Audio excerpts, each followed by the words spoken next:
Hello again everyone, Lucas Berry here for White Oak Rail, and I just got back from an absolutely fantastic adventure to Northwest Ohio with my good friends G&A Adventures and Wild Oak Trains. It was train after train after train. It was non-stop. It was absolutely non-stop. I couldn't take a break from this stuff. It was like, hey, we're ready to go, sit down, and all of a sudden there's a horn. Gotta go. It really was that, but it was fun.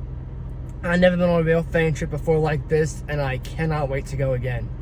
There were so many trains, in fact, that I had to split this thing up into two videos. We went a Friday through Monday trip. This will be Friday and Saturday's trains. Sunday and Monday's trains will be in part 2, which will be out later on. So our destinations were Deshler, Ohio, Fostoria, Ohio, and Marion, Ohio. This will be pretty much all in Deshler. Fostoria and Marion we did on Sunday and Monday. So that'll be in part 2. So without further ado then, let's get on with the show. Before we get started, let's get a layout of things here in Deshler. Deshler is known as the Crossroads of the B&O, as the east-west double-track Willard subdivision crosses the single-track north-south Toledo subdivision at grade. I'm using OpenRailwayMap.com to show you this, in case you were wondering. This is a great resource for rail fans, and I highly recommend checking it out at least once. Our first train was an intermodal, I-137, a B&O special, Baltimore to Chicago, with a stop in Cumberland, Maryland along the way.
The venerable structure in the background is the former B&O interlocking tower known as DR Tower. Once this was used to control train movements here. Now it's just used by CSX Maintenance of Way employees. I can't find anything on how old the tower is, but I did find one picture dating back to 1952. The next train among the countless at DR Tower is seen with C634, coal loads from Newell, Pennsylvania to Gibson, Indiana on the Indiana Harbor Belt. No matter where I go, there's always a coal train, and I like it, especially seeing something I've never seen before. No bathtub hoppers here.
broke off for dinner. On the way back, stumbled upon a manifest screaming east. As if that wasn't interesting enough, we happened on a train meet. M200 was meeting I-169. M200 came off the Indiana Harbor Belt at Gibson, Indiana, and is bound for Walbridge, Ohio. I-169 is Port Newark, New Jersey to Chicago intermodal, with a stop in Syracuse, New York along the way.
The Toledo subdivision still uses B&O color position light signals, and this one was showing a train lined across the diamond. Without getting too specific, a color position light signal uses both the color and position of the light to indicate the signal's aspect. It was a failsafe. Even if one bulb went out, you could still determine what aspect the signal was showing. B&O started using CPLs in the 1920s, so here's a 100-year-old way of controlling train movement still in use in 2023. How cool is that? The train in question is L341, iron ore loads from Toledo docks to Middletown, Ohio.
The next day we were up and back out there, but only after a fantastic breakfast at Mama Rosa's, right down the street from where we were staying. I got all this for under $10 before a tip. I don't know how you beat that.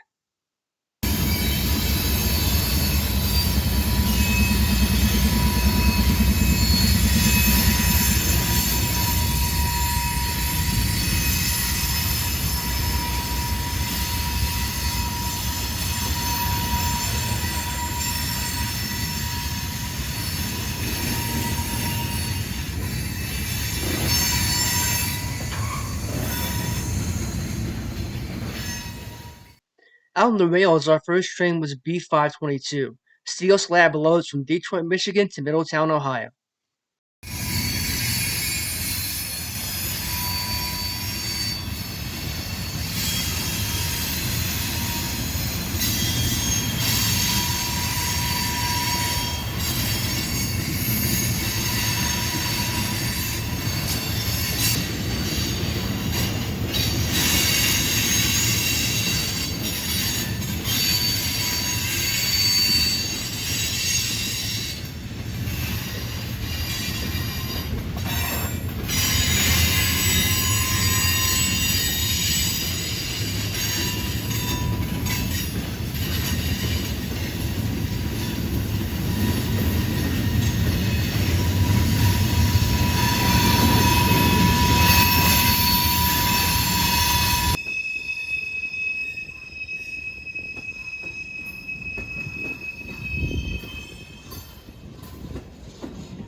Up next on the tracks, we got the show of our lives.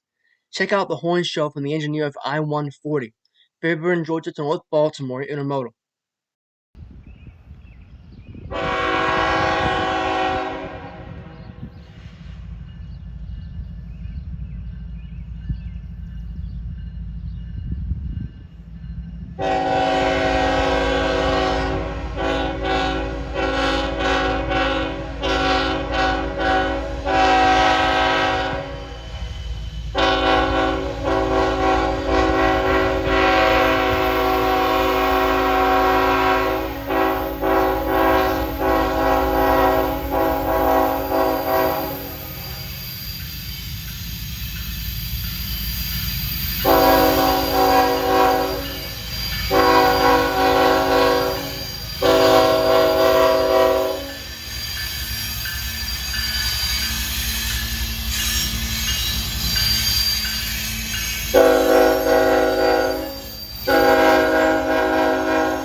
after I-140 passed, another train came up right behind us.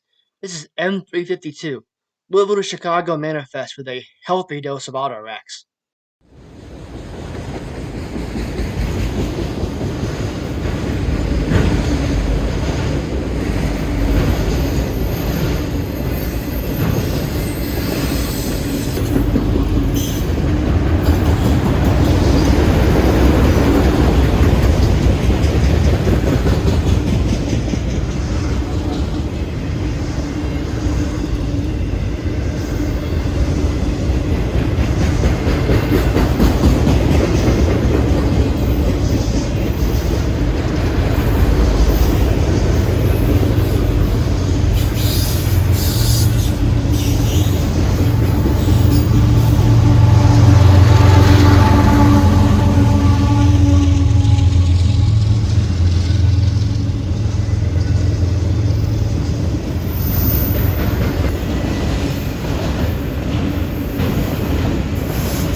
Okay, I stand corrected.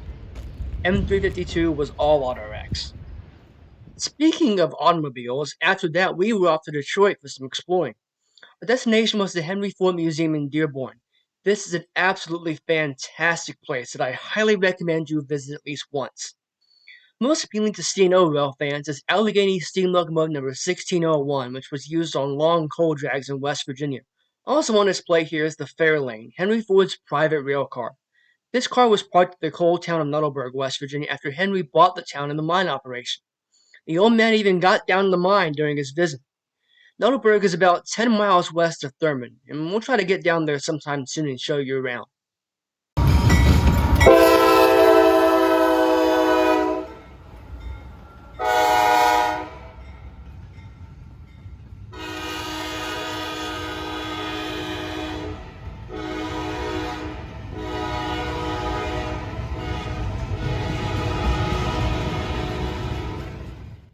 We got back just in time to see some more trains in relatively good light.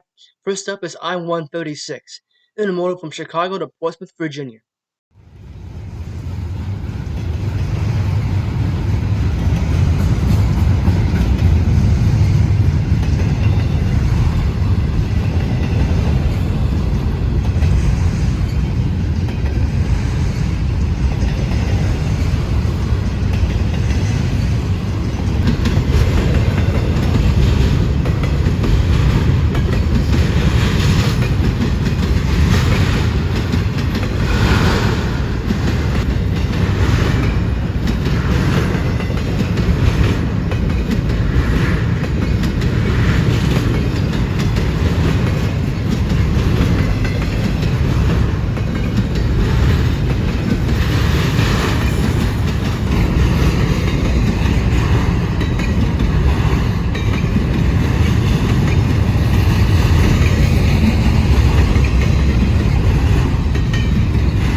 This has to be my favorite shot of the whole trip, hands down.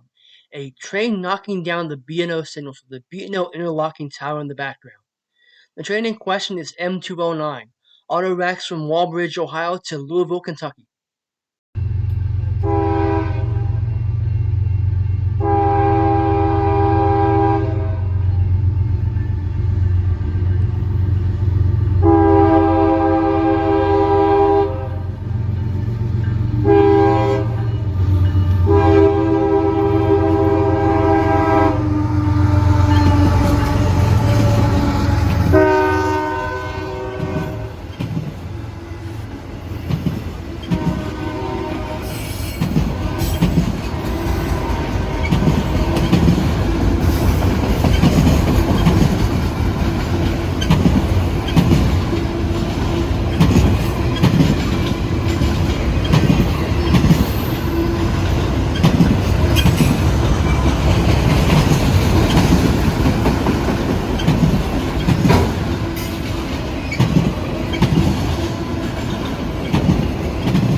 This is an auto rack train, yes, but it's not unheard of for CSX to use auto rack trains to move manifest traffic. It's all going to the same place anyway.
We tried to get across the tracks and over to the Railfan part, but before we could do that we heard a train coming, so we decided to film where we were.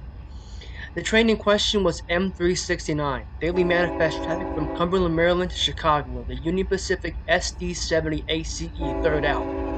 Along the way, M369 works Connellsville, Pennsylvania, Willard, Ohio, and Garrett, Indiana.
darkness had really settled in by the time I-009 arrived. 009 is not only 2 off from James Bond, but it's bound for Chicago from Newark, New Jersey, working North Bergen, New Jersey, and Syracuse, New York along the way.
Thank you so much for watching this video. Please be sure to like the video if you like the video. Leave a comment down below if you are so inclined and if you have not done so.